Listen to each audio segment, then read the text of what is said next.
touch me, kill me. Chapter 10. The Unraveling. Dawn, everyone in position. I stood at the geographic center of the binding circle, a rocky outcrop on the cliff edge between town and ocean, exposed to the wind from 3 directions. The sky a gray dome overhead, and the Pacific a gray infinity below. I could feel all 6 anchor points. Not abstractly, physically. Each one existed in my nervous system like a tooth that needed pulling, a specific ache at a specific frequency. Hank's Point. Fear, cold, the copper taste of terror. Jonas's. Duty and ecstasy, a contradiction that resonated like a dissonant chord. The stone formation at the range. Alien consciousness, vast and impersonal. The sea cave. Oceanic power, rhythmic and primordial. The abyss. Gravity, the particular weight of a place built over a 200-foot drop. The deep water point. Hunger. Raw, patient, oceanic hunger. I took off every glove I owned. The cold was immediate and savage. September in Alaska, cliff edge. Wind chill dropping the temperature into the low 30s. My bare hands on the rock were red within seconds. I opened my gift wider than it had ever been. The circle's energy flooded in. Dex in the sea cave. The tide rising. His marked hand burning as the symbols on the walls recognized Moran blood, and flared to welcome. The cave offered him what it had offered Harold Volkov. Merge. Become one with the ocean, the deep current, the entity below. His mark would stop hurting. He'd never be alone again. The vision was beautiful, oceanic, infinite. The fantasy of every fisherman who'd ever looked at the horizon and wanted to go past it. What saved him? He thought about Theo. Not abstractly, specifically. Theo's face in the aurora light. The way Theo said Dexter like it was something important. The look on the dock, glasses off, 3 years of wanting admitted out loud. And me, my laugh, my stubbornness, the way I'd kissed him like the world was ending because it sort of was. Dex chose the human version. The messy, mortal, imperfect version of connection. He disrupted the anchor with Sage's ritual, and the cave screamed, a sound like the ocean being wounded, and the first pin in the circle went dark. Sage and the elders at the range, fighting the stone formation. Isolde had layered defenses. The unbinding triggered the entity in the bathhouse, which triggered the affected residents, who physically resisted the disruption. A cascade of interconnected systems designed to make the circle self-protecting. Sage revealed the range's truth. Not a hippie commune. A guardian post. Her lineage predating the founding families by centuries. The elders were trained practitioners from traditions older than European contact, maintaining the ley line seal for generations. The formation unbinded with a shock wave that flattened the nearest yurts. 2 down. Eleanor Kessler in the back room of the abyss, performing binding magic in Chanel. She was magnificent, silver hair coming loose from its chignon, cashmere sleeves pushed up to her elbows, speaking the Kessler binding language with the authority of a woman whose family had been locking things down for 135 years. The glass floor shattered completely. Seawater surged upward, not flooding but reaching, forming tendrils that moved with intent, grabbing for Eleanor and Wren. Eleanor spoke a single word, and the water froze in midair. Crystallized. She unbinded the anchor, and the frozen water crashed down as ordinary seawater, soaking her Chanel suit. She sat down in the wreckage, surveyed the damage, and told Wren, "Get me a scotch. A real one." 3 down. The remaining 3 anchors compensated. Tightened. The circle pulsed, contracting around me like a fist. And the deep one reached through. Not physically. Psychically. It filled my mind like the ocean fills a tide pool. Completely, irresistibly, with the patient force of something that had been waiting for this moment longer than I'd been alive. It was vast. It was lonely. And it showed me what it was with an honesty that had no human equivalent. A consciousness from another dimension, trapped in the deep water by the original pact, slowly dying in an environment that was toxic to its nature. It had been trying to connect with the surface world for over a century. Everything it touched drowned. Not because it wanted to kill, because it didn't know how not to. Its love was fatal, not from malice, but from scale. "Let me in," it said, in a voice that was the ocean itself. "I will love you better than they can. I will never leave." I wavered. The loneliness resonated. Mine and its. The same frequency, the same desperate hunger for connection. And the promise of never leaving was the most seductive thing I'd ever been offered, because my mother had left when I was 6 and my grandmother had died, and every person I'd ever gotten close to had eventually flinched away from what I could see when I touched them. It was offering to never flinch. To absorb everything I was and love it all. Dex arrived running, soaking wet from the sea cave. He grabbed my face, bare hands on my cheeks, and the contact was a defibrillator, shocking me out of the deep one's embrace. His vision was simple: panic, love, my face in the morning light after we'd slept together, the aurora on my skin, his hands in my hair. Me laughing at something stupid he'd said at the abyss. Imperfect, mortal, real. Theo arrived seconds later. Took my hand. His vision flooded in. Guilt, terror, the memory of 2 a.m. tea, and held hands and the quiet revolution of being honest. The specific, fierce determination of a man who had chosen, and who would keep choosing, and who would not lose me to a cosmic entity no matter what it cost. The three of us formed a circuit. The deep one's voice faded. The hum quieted. The remaining anchors shuddered, but held. A draw. We collapsed on the cliff, tangled together. 3 anchors down, 3 remaining. Stalemate. And then Theo's phone rang and his face went gray. "They're here." 3 black SUVs, no plates. The Meridian had arrived 12 hours early. Expand the assault sequence with full action and physical detail. Dawn. Everyone in position. The plan activated. I stood at the geographic center of the binding circle, a rocky outcrop on the cliff edge, exposed to wind from every direction. The Pacific was steel gray below, churning with the pre-dawn energy of tides turning. The sky was overcast, threatening rain, and the temperature was in the low 30s. My bare hands on the rock were red within seconds. I could feel all 6 anchor points. Each one existed in my nervous system as a specific pain, a toothache of supernatural energy, throbbing at a unique frequency. Hank's Point. Fear, cold, copper-tasting terror. Jonas's. Duty and ecstasy, a dissonant chord. The Range Stone Formation. Vast alien consciousness, impersonal as mathematics. The Sea Cave. Oceanic power, rhythmic and primordial. The breathing of the deep. The Abyss. Gravity, the weight of 200 feet of empty air. The Deep Water Point. Hunger. Patient, gnawing, oceanic hunger that I felt in my stomach and lower, between my legs, behind my eyes, in the hollows of my palms. The circle pulled at me. Each anchor point was a hand reaching through the dark, trying to draw me in, to make me the 7th note in its terrible chord. I resisted, held my ground, opened my gift wider than it had ever been, and sent my consciousness along the 6 channels simultaneously, a spider at the center of a web, feeling every vibration. Dex entered the sea cave as the tide rushed in. Water rising around his legs, cold enough to numb, the kind of cold that stripped you to essentials. He'd pulled off his jacket, his overshirt, his thermal, stripping down to skin because the Moran ritual sage had taught him required blood contact with the cave walls. The symbols recognized him.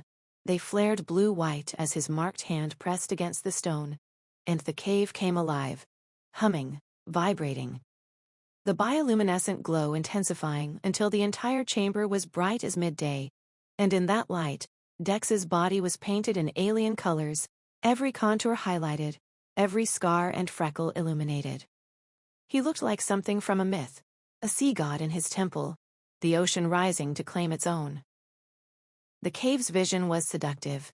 It showed him merger, his consciousness dissolving into the ocean, his awareness expanding to fill the entire Pacific, his small human loneliness evaporating like spray. The mark on his hand pulsed, and through it, the deep one whispered, "Come home. Come home to the water. We will hold you. We will love you. You will never be cold again." For a moment, one terrible, beautiful moment, he wanted it. The ocean had always been his church. His first memory was the harbor, his father's boat, the sound of waves.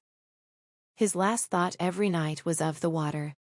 The deep one was offering to make that love literal. Merge with the ocean, become it, stop being the small creature standing at its edge, and become the edge itself. What saved him? Theo's face, glasses off in the aurora light. The sound of Theo saying Dexter like it was something sacred. My laugh, the surprised one, the one he loved, the one I made when something delighted me instead of frightened me. The weight of a human hand in his. Mine, Theo's, both. The specific, imperfect, heartbreaking weight of being held by people whose holding was temporary, who would age, who would die, who could not promise eternity, but who held you anyway. Who chose to hold you, with hands that were finite and warm and alive. Dex chose human. He planted his feet in the rising water and spoke the words Sage had taught him. Words in a language older than telling it, older than memory. Words that meant release and ungather and let go, and slammed his marked palm against the anchor point. The cave screamed. The sound was the ocean being wounded, a subsonic howl that Dex felt in his teeth, his bones, the fluid of his eyes. The symbols on the walls flared white-hot and then died, one by one, like stars going out. The anchor point collapsed. At the center of the circle, I felt it. A sudden slackening, as if one of the 6 hands pulling at me had let go. One down. Sage and the elders at the range. The stone formation, already cracked from the entity's emergence, was the target. But Isolde had layered her defenses, protective sigils woven into the binding symbols, designed to resist exactly this kind of disruption. The unbinding triggered a cascade. The entity in the bathhouse, contained but conscious, felt its anchor point threatened, and responded by amplifying its communion signal. The 12 affected residents, still in their circle, began broadcasting. A psychic scream that hit every sensitive person within a mile like a tidal wave. Range residents who'd been standing guard dropped to their knees, clutching their heads. Sage staggered. She planted her feet, drew on the lineage, centuries of guardian practice, the accumulated knowledge of women who'd been protecting this convergence since before history. She spoke words that were older than the stone, older than the formation, older than the entity's dimension. Words from a time when the barrier between worlds was navigated, not sealed. The formation shuddered. The protective sigils fought, sparking, crackling, pushing back.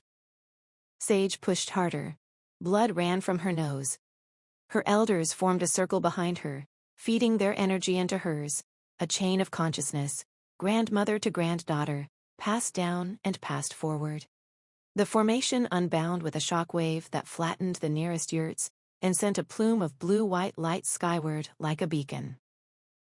At the center of the circle, I felt the second slackening. 2 down. Eleanor Kessler performed binding magic in a Chanel suit. She stood in the back room of the abyss, ankle-deep in supernatural seawater, her silver hair coming loose from its chignon, her cashmere sleeves pushed up to reveal forearms that were lean and strong and covered in goosebumps. Wren stood beside her, hands pressed to the walls, their supernatural hearing tuned to the anchor point's frequency. "Third harmonic," Wren called. "It's shifting." Eleanor adjusted. Her binding language was different from Sage's. Younger, European, the words angular and precise where Sage's were flowing and ancient. Kessler magic was about control, about holding things in place. About the particular arrogance of a family that had spent 5 generations deciding what got to exist and what didn't. The glass floor shattered completely. Seawater surged upward, not flooding but reaching, tendrils of water that moved with alien intent, each one tipped with bioluminescent light. They grabbed for Eleanor, for Wren, wrapping around ankles, wrists, pulling toward the 200-foot drop below. Eleanor spoke one word. A word that had been in the Kessler family for 135 years, passed from matriarch to matriarch. A word that meant hold and seal and not yet, and I am the one who decides. The water froze, in midair, crystallized into a sculpture of impossible beauty, frozen tendrils, suspended above the broken floor, catching the morning light through the bar's windows and scattering it into 1,000 prisms. Eleanor unbound the anchor. The frozen water crashed down as ordinary seawater, dousing her from head to toe. Her Chanel suit was destroyed. Her pearls were intact. She sat down in the wreckage with the dignity of a woman who had stared down the ocean and won. "Get me a scotch," she told Wren. "The good one, top shelf, 3 down." At the center, the remaining 3 anchors compensated. Tightened. The circle contracted around me like a fist closing, and the deep one reached through. It filled my mind with the patience of the tide. Not violent, vast. A consciousness so large that my awareness was a teaspoon in its ocean. It was lonely. Desperately, achingly, cosmically lonely, and it poured that loneliness into me through every channel my open gift provided. I felt what it felt. A century of isolation. The cold of the deep water, not temperature cold but sensory cold, the cold of having no one to touch, no one to be touched by, no one to share the experience of existing with. It had been reaching toward the surface for 100 years, pressing against the barrier, sending dreams to the sensitive and the willing, the founding family's offerings, the range residents' visions, the hum that I felt in my bones. "Let me in," it said, and its voice was the ocean, waves on stone, tide against cliff, the whole restless Pacific speaking in a voice that predated language. "I will love you better than they can. I will never leave. I will fill every empty space inside you and you will never be lonely again." I wavered. Because the loneliness it described was mine. The specific, personal loneliness of a woman who couldn't touch without seeing, who wore gloves like armor, who had built her life around the avoidance of the intimacy she craved most. Let me in. The promise of being fully known, fully held, no flinching, no boundaries, no glass between my skin and the world. I was saying yes. The word was forming. My gift was reaching toward the deep one's consciousness the way a plant reaches toward light. Dex hit me like a wave. Running from the harbor. Soaking wet, salt-crusted, chest-heaving. He grabbed my face with both hands. Bare skin, calluses against my cheeks, and the contact shattered the deep one's hold like a rock through a window. His vision flooded in. Panic, love, the specific terror of a man who'd felt me slipping away through the supernatural network and had run up a cliff in wet jeans to stop it. And underneath the panic, me. His image of me. Not cosmic, not transcendent. Specific. Human. The way my hair fell across my face when I was reading. The sound of my laugh across the bar at the abyss. My mouth when I was angry. My eyes when I was afraid. The way I'd said his name in his cabin in the dark. Mortal, finite, imperfect, real. Theo arrived seconds later. His hand found mine and his vision was different but equally anchoring. The memory of held hands at 2 a.m. The way he'd pressed his lips to my knuckles. The architecture of his love, every beam load bearing, designed to shelter. His guilt and his fear and his fierce, stubborn determination to bring me back from whatever edge I'd wandered to. The 3 of us, a circuit, human warmth against cosmic seduction. The deep one's voice faded like a tide going out. The hum quieted. I was back, in my body, on the cliff, with 2 men holding me, and the wind cutting through my clothes, and the ordinary, wonderful, insufficient reality of being human. The remaining anchors shuddered. Held, a stalemate. We collapsed together on the cliff. Tangled, gasping. 3 down, 3 standing. Then Theo's phone rang. The color left his face. "They're here."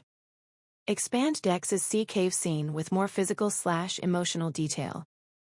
The water was at his waist now, rising fast, colder than anything he'd ever felt on the surface. The cold was a hand closing around his lungs, squeezing his ribs, turning his legs to stone. His skin was covered in goose flesh, the fine hair on his arms standing straight, every nerve firing distress signals that his brain was trying to override with stubbornness and adrenaline. The cave walls glowed. The symbols, ancient, beautiful, terrible, pulsed in response to his marked hand, which was blazing like a beacon. He pressed his palm against the stone and the cave answered, warmth, recognition, welcome. The Moran bloodline returning to the place where it had first made contact with the deep. The vision was the most seductive thing he'd ever experienced, and Dex had experienced a lot of seductive things, because Dex pursued pleasure the way other people pursued security, as a fundamental necessity of survival. The ocean wanted him. Not abstractly, specifically. It showed him what merger would feel like, his consciousness expanding outward, outward, outward, filling the Pacific like water fills a glass. He would feel every current, every tide, every creature that swam or crawled or drifted. He would hear the whale songs and the submarine earthquakes, and the slow grinding of tectonic plates. He would become the ocean, and the ocean would become him, and the loneliness that had lived in his chest since his mother left when he was 10, the specific, Dex-shaped loneliness that he'd been filling with casual sex and hard work, and the company of two people he loved, would dissolve like salt in water. Never alone, never cold, never left. He stood in the rising water, and he wanted it. God, he wanted it. The ocean was the only thing he'd ever loved without complication, the only relationship in his life that had never disappointed, never lied, never looked at him with that specific expression that meant, "You're too much, Dex, too loud, too physical, too wanting." His hand burned against the stone. The deep one's voice was the ocean's voice. Come home. And Dex thought about Theo. Not abstractly. Specifically, the dock that morning. Theo taking his hand.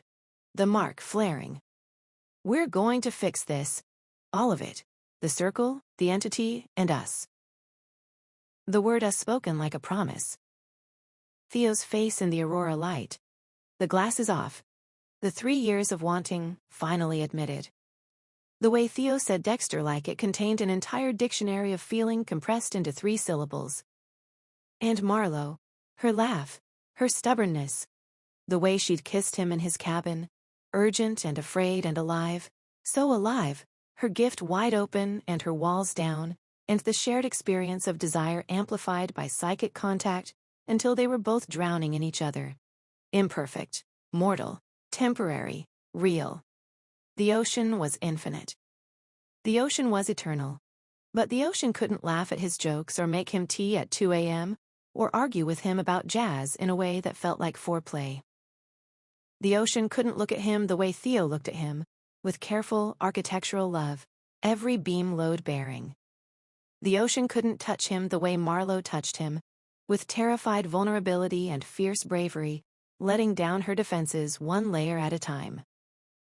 Dex Moran chose human. He chose the small, the finite, the breakable. He chose the 2 people who'd seen his worst and his best, and hadn't flinched from either. He spoke the words of unbinding. The cave screamed. The ocean retreated. 1 down. Chapter 11. The Meridian. Commander Nadia Sloan had the warmth of a glacier and the efficiency of a surgical strike.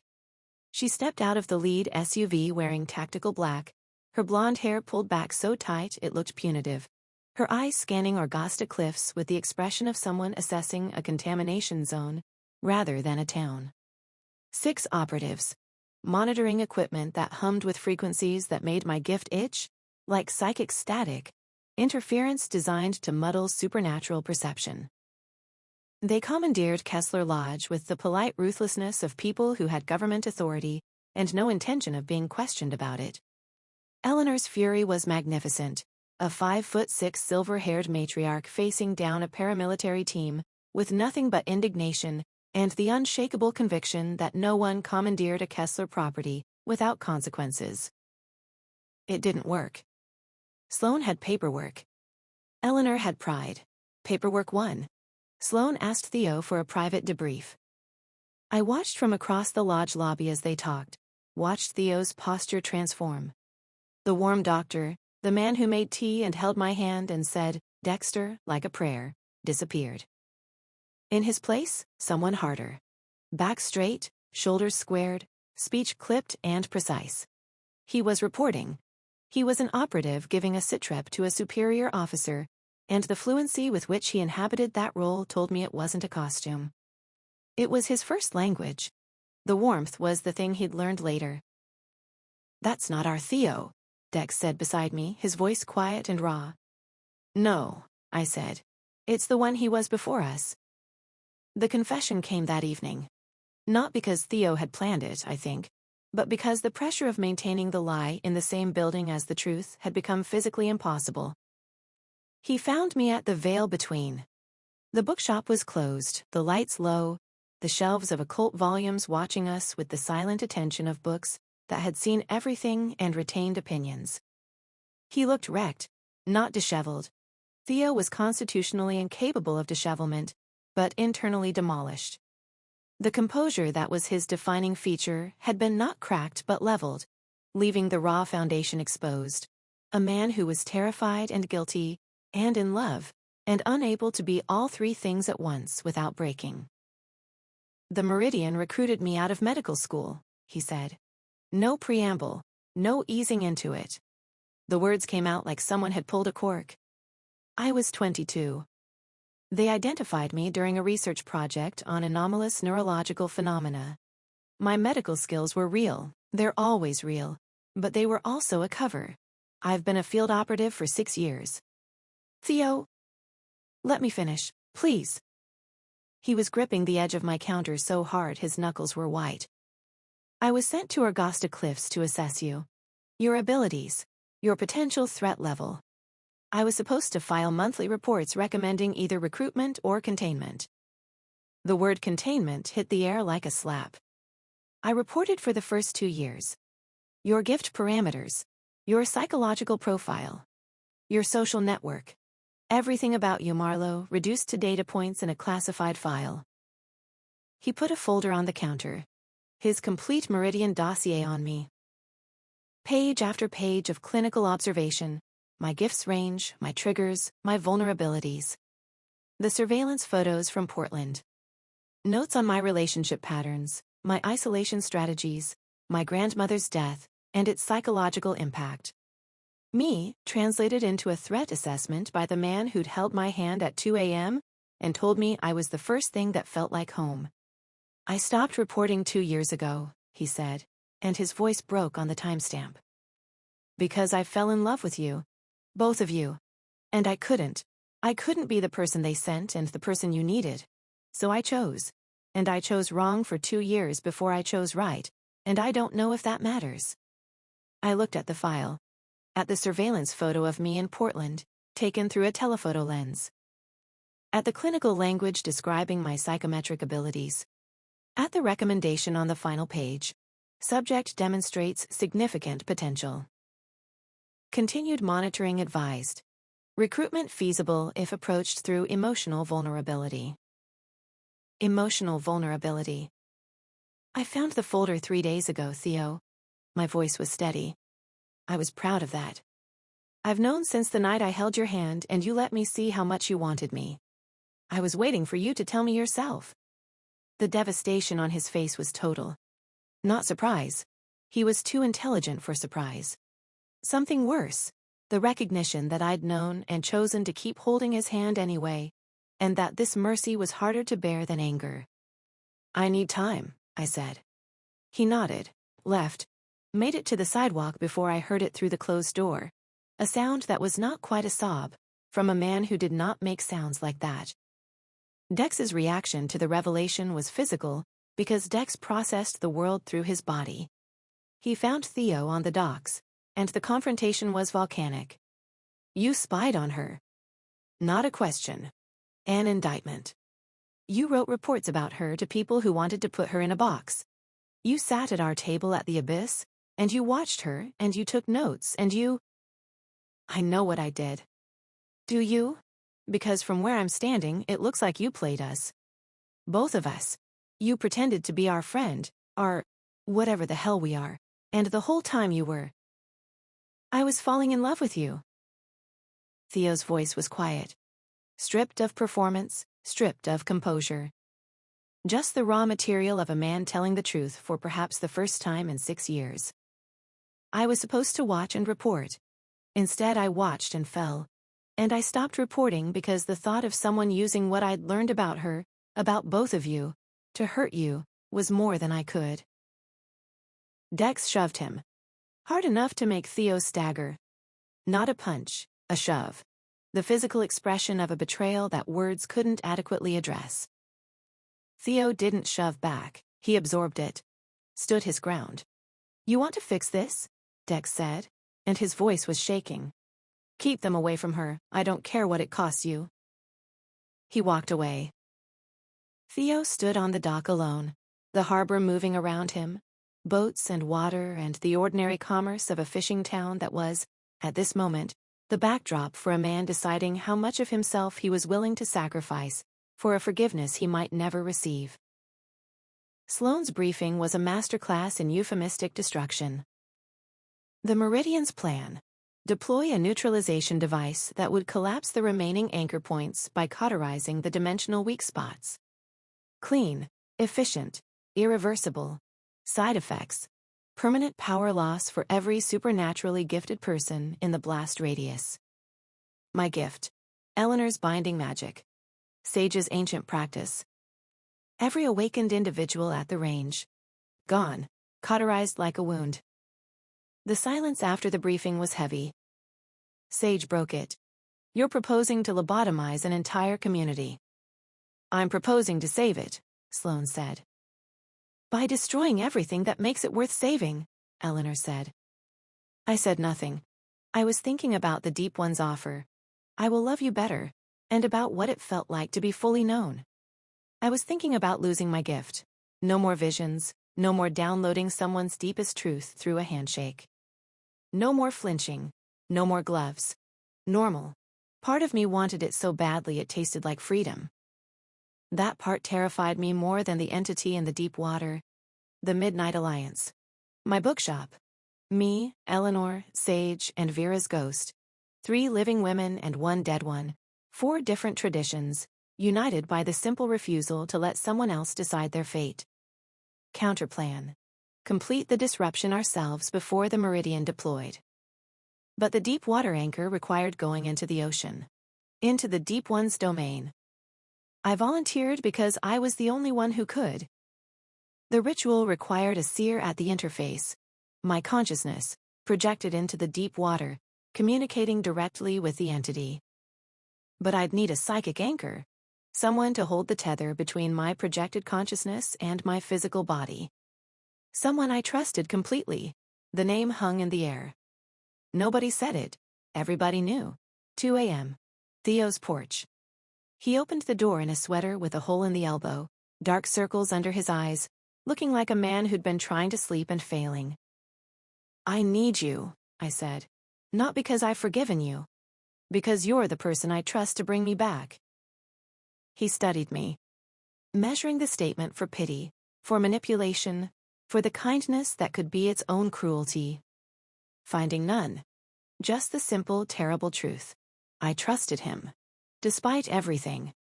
Because of everything. The trust wasn't rational. It was the kind of trust that lives in the body, in the bone, in the places where the mind's objections can't reach. From what? He asked. From the ocean. From the deep one. From whatever I become when I let it in. Okay. I didn't leave. I sat on his couch, and he sat in his chair, and we stayed like that until dawn, occupying the same space without touching, without sleeping. The silence between us was not empty. It was full of grief and guilt and the stubborn persistence of feeling that had survived betrayal. At dawn, he said, I will always bring you back. That's the one true thing I can promise. I believed him. Not because the evidence supported it. Because my body knew his steadiness the way the ocean knew the moon, through gravity, through pull, through the patient, inescapable fact of being oriented toward each other. Outside in the morning light, Dex was waiting. He'd seen me go in, watched the lights stay on. "Just tell me one thing," he said. "Is it going to work?" "It might." "Then I'm in." He walked past me. I caught his arm. The vision hit. Love, heartbreak, the mark on his arm resonating with a message from the deep. She's coming. She's coming down to me. The deep one knew about the plan. It was excited. Expand the Meridian arrival and Theo's confession scene. The Meridian team moved through Orgasta Cliffs like a surgical instrument through tissue, precise, purposeful, and deeply unwelcome. Sloane established a command post in Kessler Lodge's conference room within 30 minutes of arrival, her operatives sweeping the building with handheld devices that beeped and hummed in frequencies my gift could feel, anti-psionic countermeasures designed to suppress supernatural perception. Standing near one of the devices was like trying to think through static. My gift, usually a constant background hum of awareness, went patchy and unreliable within their radius. "They're jamming me," I told Dex, standing across the street from the lodge. "The equipment they're using, it's interfering with psychic perception." "Can they do that?" "Apparently, which tells us they've been dealing with people like me for long enough to develop countermeasures." Dex's expression was grim. The easygoing fisherman was completely absent. In his place was a man whose family had lived on this coast for 5 generations, who understood territorial threats the way he understood weather patterns, instinctively, viscerally, in his blood. Petra, the Meridian handler who'd been assigned to Dex during the storm, appeared at the edge of our peripheral vision. She was in her 30s, compact, dark-haired, with the particular blandness of someone trained to be unmemorable. She'd been trying to recruit Dex for the past 48 hours, offering information in exchange for access. "Your doctor is in there," she said, nodding toward the lodge. "Debriefing with Commander Sloane. He's good. His cover held for years. We were impressed." "You were impressed that he lied to people who loved him?" Dex's voice could have flash-frozen the harbor. "We were impressed that a field operative developed genuine attachments to his surveillance subjects and still maintained operational integrity for as long as he did." Petra paused. "Most agents break within the first year. Vasquez lasted almost 3. And then he broke. And then he fell in love, which in our experience is the same thing." She studied us with professional curiosity. "The 3 of you generate a measurable psychic signature. Did you know that? When you're in proximity, our instruments register an energy output that's unusual. Commander Sloane is very interested in that signature. Tell Commander Sloane she can be interested from a distance." Petra shrugged. "Just a friendly heads up. The Meridian doesn't always ask nicely." She walked away. The confession happened in the golden hour of the Alaskan afternoon, the brief window when the autumn sun was low enough to turn everything amber and the shadows were long enough to hide in. Theo found me at the veil between. He'd come from the debrief, and the evidence was on him. The rigid posture, the squared shoulders, the clipped efficiency that was his first language, the language the Meridian had taught him. But underneath the operative's armor, the cracks were catastrophic. His tie was loosened. His collar was unbuttoned. His hair was wrecked from running his hands through it. He looked like a man who'd been taken apart at the factory and reassembled by someone who didn't have the original instructions. "I need to tell you everything," he said. "Right now, before I lose my nerve." So he told me, standing in my bookshop, surrounded by books about the supernatural that he'd been trained to study and classify and contain. He laid out the entire architecture of his deception. The Meridian recruited him at 22, identified during a medical school research project on anomalous neurological phenomena. His advisor had been a Meridian scout. The aptitude tests he thought were academic were actually psychometric assessments. By the time he understood what he'd signed up for, he was in too deep. Security clearances, classified briefings, a world of supernatural monitoring that made his previous reality look like a children's story. "They're not evil," he said. pacing my small bookshop with the restless energy of a man who needed his body to be moving while his mouth was confessing. The Meridian does legitimate work, monitoring dimensional breaches, preventing supernatural disasters. They've saved lives, prevented incidents that would have... He stopped pacing. But their methods, the containment protocols, the way they treat gifted individuals as assets or threats with nothing in between. They sent you to assess me. Yes, Class 4 psychometric seer with unregulated abilities, recently relocated to a known supernatural hotspot. My assignment was to observe, assess, and recommend either recruitment or containment. Containment meaning what? He was quiet for a long time. Suppression of abilities, chemical or surgical depending on the case. The word surgical sat in the air between us like a blade laid on a table. I filed monthly reports for 2 years. Your gift parameters, your psychological vulnerabilities, your emotional attachments, or lack of them. I noted that you were isolated, that you avoided physical contact, that your grandmother's death had left you without a support network. His voice was shaking. I wrote clinical observations about the woman I was falling in love with, and I sent them to people who might use that information to... He couldn't finish. His hands were fists at his sides. His jaw was clenched so tight the tendons in his neck stood out. I stopped reporting 2 years ago. His voice broke, actually broke, the composure shattering like glass. Because I fell in love with you. Both of you. And I couldn't reduce you to data points anymore. I couldn't write clinical observations about the way Marlow flinches from touch, while knowing that all I wanted was to be the touch she didn't flinch from. I couldn't file reports on Dex's emotional volatility when what I was actually watching was a man so full of love, he didn't know how to hold it all. He put the dossier on my counter. The complete file. His surveillance photos, his assessment reports, his recommendation, continued monitoring advised. Recruitment feasible if approached through emotional vulnerability. I found the folder 3 days ago, Theo. His face. The devastation was architectural, the foundations giving way, the walls collapsing inward. Not surprise, recognition. I'd known. I'd kept holding his hand anyway. I need time, I said. He nodded, left. The door clicked shut. Through the bookshop windows, I watched him walk to the sidewalk, stop, press his palms against his eyes. His shoulders shook once. The sound he made was barely audible through the glass, not quite a sob. The sound of a man who'd spent 6 years performing control and had finally, completely run out. Dex found Theo on the docks. I wasn't there, but the harbor was a public place, and 3 fishermen who were mending nets within earshot told me about it later, in the odd tones of men who'd witnessed something private and violent and strangely beautiful. Dex's approach was physical because Dex's entire relationship with emotion was physical. He didn't argue first, didn't build his case, didn't work through the evidence methodically the way Theo would have. He walked up to Theo and shoved him. Hard. The kind of shove that was 1 degree removed from a punch and served the same function. A body expressing what words couldn't. You lied to me, Dex said, and his voice was shaking, not from anger but from hurt.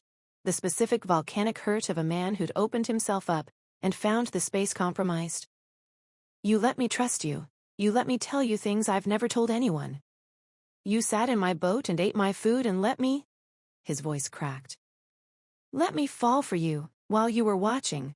While you were writing reports. I know, Theo said. He didn't move. Didn't defend himself. Stood on the dock with his arms at his sides and received it. Were any of it real? The friendship? The way you looked at me? Dex's hands clenched. On the cliff. When I kissed you. Was that real or was that operational? It was the most real thing that's ever happened to me. How am I supposed to believe that? Dex grabbed Theo's collar. Pulled him forward. Their faces were inches apart. Dex's breath was harsh, rapid. Theo's was held, the stillness of a man bracing for impact. And the proximity, their faces close enough to feel each other's breath. Dex's hand on Theo's collar, the physical echo of the clifftop kiss, shifted the current. The anger didn't disappear, it transmuted, became something that ran alongside the hurt, the want that had always been there, the 3-year ache, now complicated by betrayal, but not extinguished by it. For a second, 1 second that the 3 fishermen later described as the longest second in maritime history, it could have gone either way. Punch or kiss, destruction or mercy. Dex released him, stepped back. The air between them was shattered glass. "Keep them away from her," Dex said, and his voice was the voice he used in storms, calm, controlled, the kind of calm that a man achieved when emotion was too large to display. "Whatever those people want with Marlow, you stop it. I don't care what it costs you." He walked away. His boots on the dock boards were the only sound. Theo stood alone. The harbor went on being a harbor. The water didn't care. The boats rocked on their lines. And Theo Vasquez, operative, doctor, liar, lover, looked at the ocean and made a decision that the fishermen couldn't see but that I, when I heard about it later, understood perfectly. He chose us. Again, for the last time. The final, irrevocable choosing. Expand the Meridian scene with Petra and Dex. While Theo confessed to me at the bookshop, and the world rearranged itself around the truth, Dex was at the harbor having his own encounter with the Meridian. Petra found him on the asking price, checking lines, doing the maintenance that kept his hands busy, while his mind processed betrayal. She appeared on the dock with the silent efficiency of someone trained in approach techniques. One moment the dock was empty, the next she was standing at the gangplank. "Permission to board?" she asked, with professional courtesy that was also clearly optional. "You're going to board whether I say yes or not." "Probably, but I like to ask." She stepped aboard. Looked around the boat with clinical interest. The gear, the engine, the rigging. "You're a Moran. Your family's been fishing these waters for 5 generations. "Yeah. Your grandfather was Seamus Moran III. He had the strongest oceanic psychic sensitivity the Meridian has ever recorded. We monitored him for 20 years. Dex set down his rope. "You monitored my grandfather." "We monitor all anomalous psychic signatures." Seamus was a Class 3 aquatic empath. He could sense oceanic entities at ranges exceeding 50 miles. "The mark on your hand?" She nodded toward his palm, where the symbol was dim but visible. "It suggests you've inherited his sensitivity. Possibly exceeded it. I'm not interested in your classification system. You might be interested in our information." Petra pulled a tablet from her jacket. The screen showed what appeared to be a sonar map, but the readings were impossible. Standard sonar mapped the ocean floor through echoes. This map showed the ocean floor as a plane of blue, with dozens of bright points of light scattered across it. This is a psi sonar reading of the continental shelf adjacent to Orgasta Cliffs. Each light is an entity, a consciousness from the dimension on the other side of the barrier. Dex stared at the map. Dozens of lights, dozens of entities. The passage your friend opened, the temporary one, the one that let the deep one go home, it left a trace. A scent trail in the dimensional barrier. These entities are following it. Swimming toward the surface. Toward the thin spot, toward your town. How long? Weeks, months. The bigger ones are slow. But they're coming. She put the tablet away. The Meridian standard protocol for a situation like this is evacuation and dimensional cauterization. We collapse the thin spot entirely, seal it so thoroughly that nothing can pass through, in either direction, permanently. And everyone with abilities in the area loses them, yes, that's the collateral. She studied him. "I'm telling you this because I think you should know what's at stake.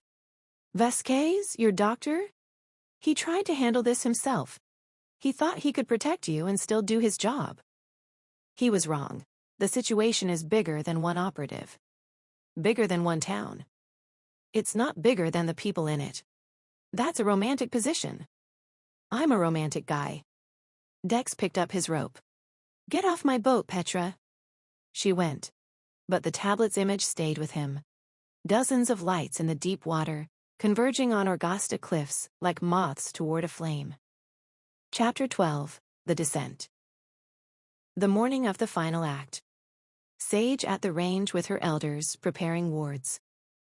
Eleanor at the abyss with Wren, reinforcing the containment.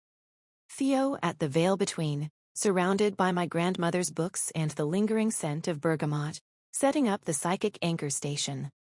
Dex prepping the asking price. On the dock before boarding, Dex found Theo. They hadn't spoken since the fight. The harbor was quiet, pre-dawn quiet, the kind of silence that felt like the world was holding its breath. Dex held out his hand. The marked one. The one with the symbol that connected him to the deep one, that had been the source of his fear for weeks. Theo took it. The mark flared, a pulse of blue-white light that reflected in both their eyes. They felt the deep one's attention, briefly, like a searchlight sweeping past. "We're going to fix this," Dex said. "All of it. The circle, the entity. And us." "Us?" The word from Theo was barely sound. "Us." He released Theo's hand. Boarded the boat. Theo watched him go with an expression I'll carry for the rest of my life. The face of a man being offered something he'd spent his whole life believing he didn't deserve, and deciding, in real time, in the cold Alaskan dawn, with the world balanced on a knife's edge, to reach for it anyway. The asking price on open ocean. The cliffs of Orgasta Cliffs shrinking behind us, becoming what they always were from a distance. A line of dark rock at the edge of a continent. A place where the land gave up and the water began. Dex navigated to the coordinates by instinct and instrument. The deep water point, where the continental shelf dropped off, and the ocean floor plunged to depths that cartographers marked with question marks. The water here was dark. Not the jade green of the harbor or the steel gray of the coast. Black. The kind of black that had weight, that pressed against the hull, that suggested depths where sunlight was a rumor and pressure was a form of violence. He cut the engine. The silence was enormous. "Whatever happens down there," Dex said, "I need you to know something." "Dex." "I'm not good at this part." The word's part. I can haul a 300-pound crab pot in a gale, but I can't. He stopped. Looked at the horizon. Looked at me. "You're the best thing that's ever happened to me. You and Theo. And if this doesn't work, if the plan goes sideways, I need you to know that the last year, the three of us, has been the happiest I've ever been." He kissed me. Not the urgent fire and adrenaline kisses of our first time. Slow, deliberate. A kiss that was a complete sentence, subject and verb and object, every word chosen with care. The vision it produced was warm and steady, tasting like salt and certainty, and the particular grief of a man who is saying goodbye without saying the word. I sat cross-legged on the deck. Put my hands in the ocean water, freezing, shocking, the cold a slap against my bare skin. Opened my gift wider than it had ever been. The psychic connection to Theo activated like a phone line clicking open. I felt him at the bookshop. Steady, present. His consciousness reaching across 60 miles of gravel road and salt air to find mine. The tether between us was made of everything we were to each other. The trust, the betrayal, the forgiveness in progress, the held hands at 2 a.m., the truth. It was not a perfect connection. It was a human one. And it held. Dex put his hand on my shoulder. Physical anchor, his warmth against the cold. I went under. Psychically, not physically. My consciousness plunged through the water column like a stone through silk. I felt the ocean as a living system, currents like arteries, thermoclines like membranes, the pressure building and building as I descended, compressing my psychic awareness into something denser, more concentrated. Fish scattered from my presence. They could feel me, a mind moving through their domain, alien and enormous from their perspective. A whale song vibrated through me, and for a moment I was singing it, harmonizing with a frequency that predated human existence. Down, down, past the reach of light, past the reach of warmth, Into the dark where the pressure was a physical sensation even in the psychic realm, and the cold was absolute, and the only light was the bioluminescent pulses of creatures that had never seen the sun. The structure appeared, the deep water cathedral. Seen from inside, it was staggering. An architecture that was alive, its surfaces shifting between states of matter, its geometry rotating through dimensions that human eyes weren't built to perceive. It was beautiful in the way that a galaxy was beautiful, at a scale that made beauty inadequate. This was a consciousness that had given itself a body, and the body was mathematics made luminous. The Deep One manifested. Not a monster. Not a god. A presence. Vast, careful, curious. It took a shape for me. Humanoid, glowing, its features cycling through faces I loved. Vera's wise eyes. Dex's grin. Theo's steady gaze. My mother's face, the one I could barely remember, the one that had gone away when I was 6 and never come back. It spoke in sensation. Its history, it came from another dimension during a natural breach, centuries ago. Meant to pass through. The breach closed. Trapped. The founding families caged it in the deep water in exchange for prosperity. Over a century alone in an environment that was killing it slowly. Its request, not invasion, not conquest. Passage. It wanted to go home. Isolde's permanent door was wrong. A wound in reality that would never heal. But a temporary opening, controlled, just wide enough for it to pass through. That could work. I proposed it. The Deep One agreed. But warned me, Isolde would not. The woman with old blood does not want a passage, the Deep One communicated, in waves of meaning that bypassed language. She wants escape. She has been in a prison of her own requesting, and now she wishes to enter a prison of her own choosing. She will fight for the permanent door. At the veil between, Theo held the tether and it was destroying him. He told me later what it felt like. Holding someone's consciousness while it traveled miles below the ocean surface was like holding a kite in a hurricane. The distance pulled. The Deep One's consciousness, vast and alien, pressed against the tether like a current against a rope. His nose bled. His hands shook. He could feel me getting further away, my mind stretching beyond what a human mind should endure. The Meridian detected the psychic surge. Sloane ordered the device activated early. Minutes. Vera appeared beside Theo. More solid than she'd been in weeks. She'd been conserving energy, he realized. Saving it. For this. You're not strong enough to hold her alone, she said. I know. But I am. Vera's ghost poured everything she had left into the tether. 35 years of spectral existence, all her accumulated psychic energy, the residual love and stubbornness and fierce protectiveness of a woman who had died, but refused to stop being a grandmother, all of it, channeled into the connection between Theo's mind and mine. The tether stabilized. The line held. Vera began to fade, permanently this time. Not flickering, not dimming, dissolving. Becoming what the dead become when they finally, fully leave. Take care of my girl, she said. Both of you. Then she was gone. The bookshop was just a bookshop. The ghost that had haunted it for 14 months, that had driven me crazy with commentary and sustained me with presence, that had been the last living, unliving connection to my family, was gone. Theo sat in the empty shop and held the tether, and wept and did not let go. I ascended. My consciousness rocketed upward through the water column, following Theo's tether like a diver following a line.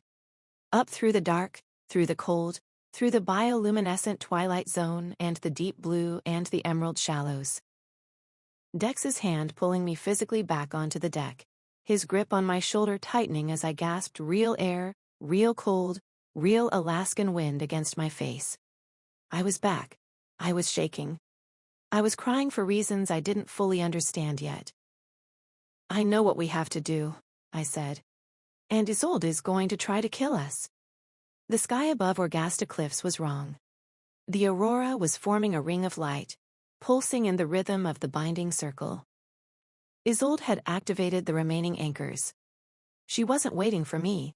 she'd found another seventh point, the entity from the range. The beautiful, naive, communion-driven being that didn't understand it was being used as a battery. Sage's call, screaming through static.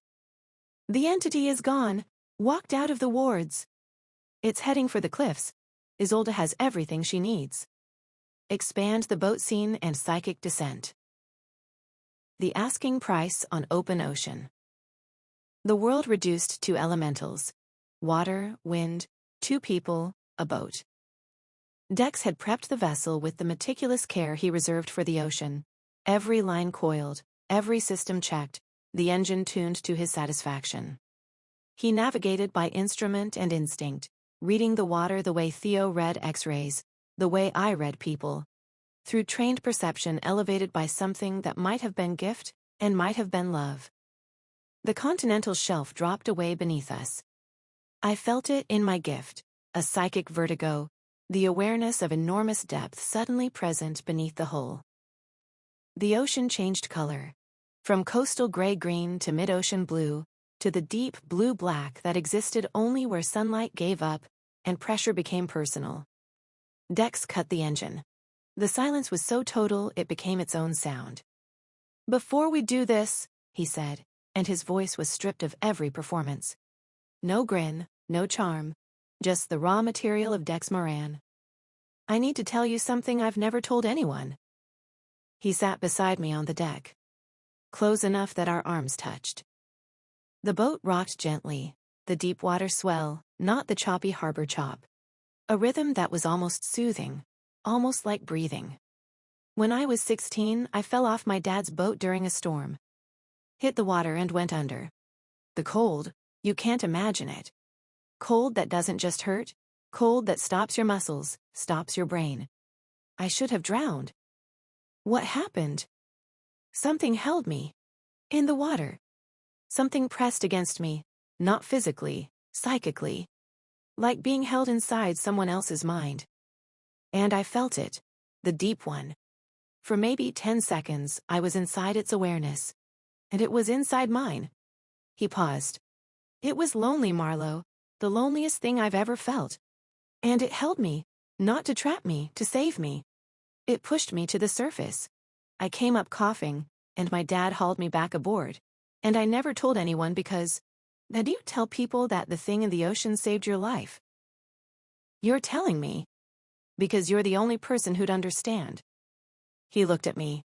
Blue eyes, salt-crusted lashes, the face of a man who'd been carrying this secret for 13 years, and was finally, at the edge of the world, setting it down. I love the ocean because the ocean loved me first. The mark on my hand, it's not an attack. It's a reunion. I put my hands in the freezing water. Opened my gift. The tether to Theo activated, 60 miles of psychic connection stretching between us, his consciousness steady and warm at the far end. "Bring me back," I whispered. To Theo through the tether. To Dex through his hand on my shoulder. To myself. I went under. The descent was the most extraordinary experience of my life. My consciousness plunged through the water column, not falling but swimming, propelled by my gift through an ocean that was alive in ways the surface couldn't imagine. I felt the thermoclines like layers of skin. The pressure building. Bioluminescent creatures scattering from my psychic presence. Jellyfish and lanternfish and things that had no names, living their entire lives in the lightless deep. A whale sang. The sound was physical, a vibration that passed through my consciousness like a wave through water, carrying information I couldn't translate but could feel. Navigation, identity, longing. The whale was alone, too. Swimming through the deep, singing to something that might or might not be listening. Down, past light, past warmth, past anything human. The cathedral appeared, alive, shifting, geometric. The deep one's body, the physical form it had given itself in the absence of its own dimension. Its architecture rotated through dimensions I couldn't perceive, surfaces that were simultaneously solid and liquid, and something else, something that existed only in mathematics and dreams. It was beautiful in the way a galaxy was beautiful, at a scale that made beauty insufficient. And the deep one was there. filling its cathedral the way weather filled the sky. Taking a shape for me, humanoid, luminous, features cycling through the faces of everyone I'd ever loved. Vera's wise eyes, Dex's grin, Theo's steady gaze. My mother's face, the one I could barely remember, the one that had gone away and never come back. It communicated through sensation, its history, its loneliness, its request. Not invasion. Passage. Home. I proposed the alternative. A temporary opening. A passage, not a portal. The deep one agreed, but warned me, Isolde would fight. At the veil between, Theo held the tether. Vera appeared beside him. She'd been saving her energy for this, conserving every particle of spectral existence for the moment when it would matter most. You're not strong enough alone. I know. But I am. She poured 35 years of death into the connection. Every memory, every observation, every acerbic comment and protective gesture, and fierce, stubborn love, all of it, converted into psychic energy and fed into the tether that connected Theo's mind to mine. The tether stabilized, held, 60 miles of connection, reinforced by the love of a dead woman for a living granddaughter. Vera dissolved, the final departure. Not dramatic, gentle. Like smoke thinning in clean air. Like the last page of a book being turned. Take care of my girl, she said. Both of you. Then she was gone. The bookshop was just a bookshop. The rare book section was just shelves. The space where her ghost had flickered for 14 months was empty air. Theo held the tether through tears. Did not let go. More physical detail in the boat scene before the descent. The asking price at anchor, the deep water sight. The continental shelf dropped away beneath them, and the ocean was the kind of dark that existed only in places where sunlight surrendered. The water was nearly black, with an iridescent quality at certain angles, a shimmer that suggested bioluminescence far below, or dimensional bleed-through, or both. Dex cut the engine. The silence was so complete it became a sound, the absence of mechanical noise replaced by the vast, breathing quiet of the open Pacific. The boat rose and fell on the deep water swell, a slow, gentle rhythm, like the ocean was breathing them. He turned to me. In the gray morning light, his face was stripped of everything, the grin, the charm, the easygoing confidence that he wore like a uniform. What was left was a man at the edge of something enormous, choosing to be there, choosing the risk, because the alternative, staying safe while the people he loved walked into danger, was more than he could bear. I need to tell you something I've never told anyone, he said. He told me about the ocean saving his life at 16. The cold, the dark, the thing that held him and pushed him to the surface. The 10 seconds of communion with the deep one that had changed him forever, given him the ocean sense that had made him the best fisherman in Orgasta Cliffs, the sensitivity that let him read weather and current and the movements of fish beneath the hull. I love the ocean because the ocean loved me first, he said. And the simplicity of it, the raw, unadorned truth of a man who'd been carrying this for 13 years, made my throat tight. He put his hand on my face. Gentle. His thumb traced the line of my cheekbone. Whatever happens down there, come back. I don't care about the deep one. I don't care about the circle. I care about you. Come back. I put my hand over his. Held it against my face. Through the contact, his love, his fear, the oceanic depths of his feeling. Not a vision, just the warmth of a man who was choosing, with full knowledge of the cost, to let someone he loved walk into the dark. I'll come back, I said. He leaned forward. Pressed his forehead against mine.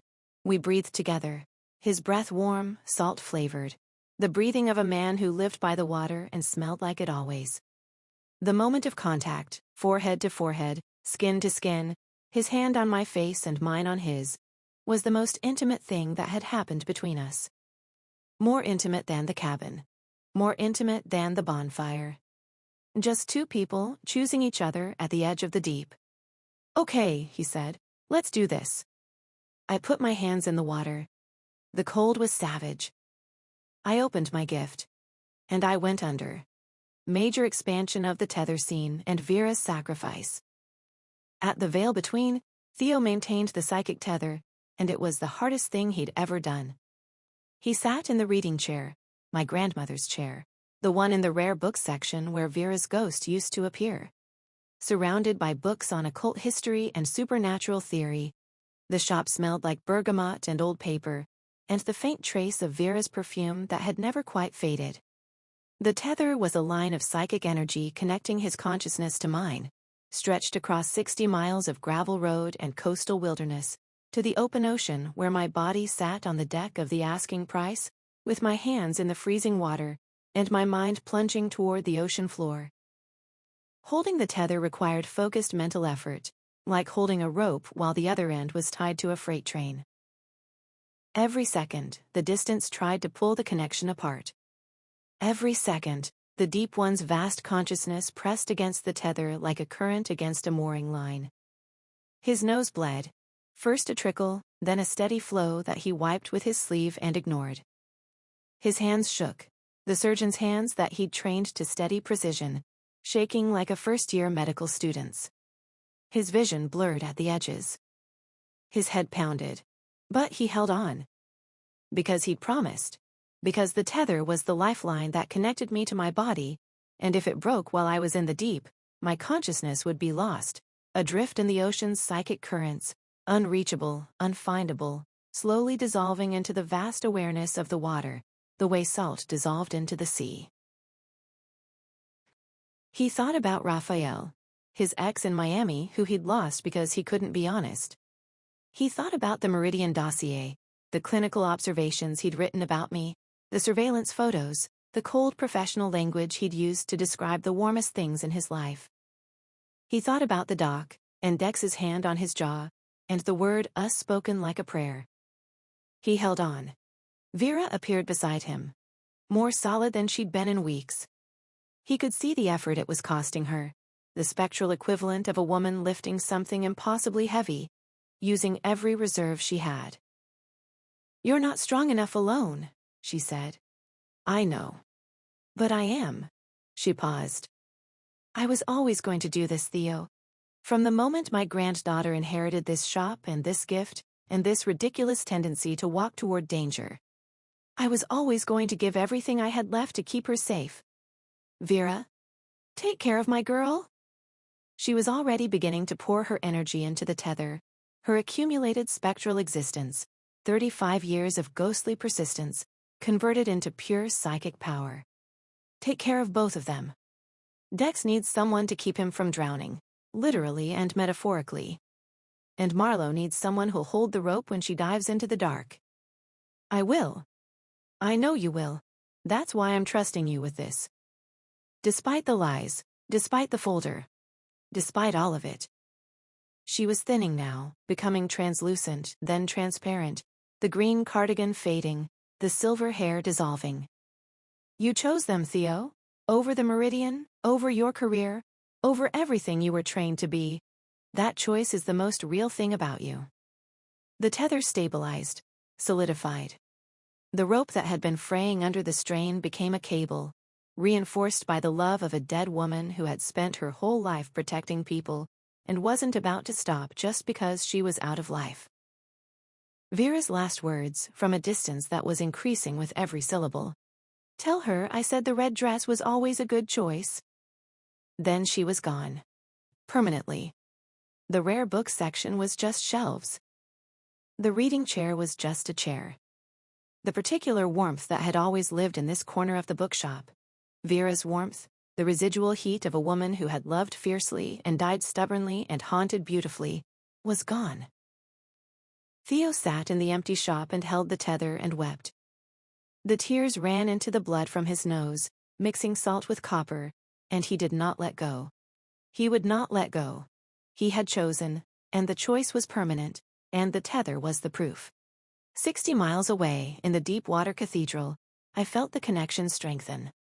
Felt the warmth flood through, Vera's warmth, her love, her final gift. And I knew, with the specific certainty of a psychic receiving the last transmission of a departing soul, My grandmother was gone. The woman who had raised me and haunted me and driven me crazy with her opinions and sustained me with her presence was, at last, truly gone. I carried her warmth with me into the negotiation, into the deep one's presence, into the conversation that would decide whether a door opened or a bridge was built. She had given me everything she had. I was not going to waste it.